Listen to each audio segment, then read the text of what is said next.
Hey there, this is Jen Guile, your mortgage partner for life. I wanted to hop on today and talk about seller concessions. In the shifting market, we are actually starting to see seller concessions be a thing again.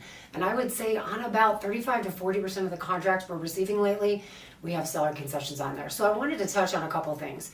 Two, what can you use a seller concession for? So a credit from the seller can be used to cover buyers' third-party closing costs, their prepaids to set up their escrow account, the first year of homeowners insurance, which is always due at closing. It can also be used to buy down the interest rate, either with a permanent buy down, or you've heard us talk about the 2-1 buy down, which is a temporary rate buy down. Those costs can be used for all of that. We can even use it to refund costs that were paid outside of closing, like inspection costs.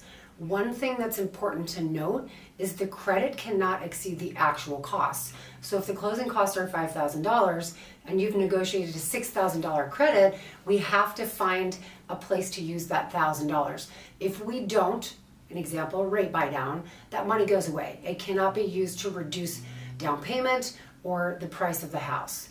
The other thing to be aware of is the seller is able to do repairs as well as credit for closing costs. So if, as an example, you negotiate a new roof to be put on, as well as a $2,000 credit to your buyer, both of those things can happen and they are separate.